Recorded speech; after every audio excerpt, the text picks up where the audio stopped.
Omwogezi w'akakiiko k'ebyokulonda Julius Muchunguzi ategeezezza nti waliwo abaleeta emikono egimu abeegwanyiza entebe y'obwa pulezidenti nga girina nniini enjingirire, abalala ng'ennamba z'essimu z'abantu ababasayiningira teziriiko, n'abajjukiza nti buli mukono gwe baleeta akakiiko k'ebyokulonda kakubira omuntu omu ku omu okukakasa nti abawaddeyo emikono be babatuufu era bwe kisangibwa nti si batuufu gya kusazibwamu.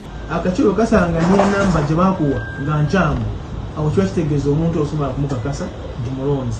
Ekyokusatu, akakiiko kasanga nti omuntu oyo yakuwa obuwagizi bwe nti weesimbewo nti yabuwayo eri omuntu omulala, kiba kitegeeza obuwagizi obwo tebujja kukola.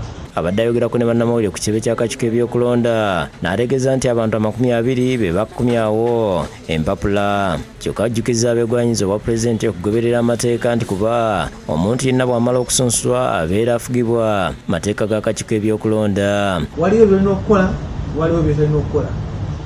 Ng'akakiiko kakugamba nti tosaanidde okukuba enkungaana oba tolina kuzikuba.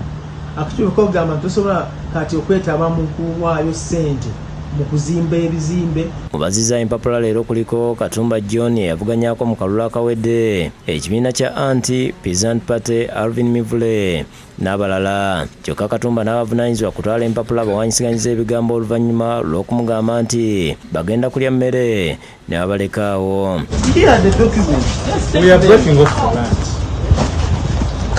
Wait for us in the reception.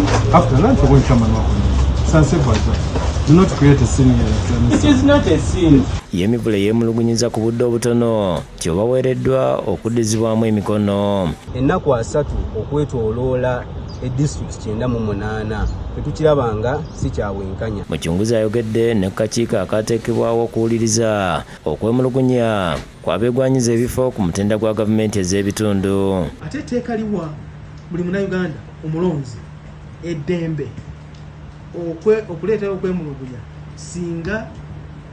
singa aba alabye ensonga yonna mu by'okulonda gy'alaba nti tegoberedde mateeka. Shamshad Nalujja yakusakidde gwino ku Lwabukedde TV.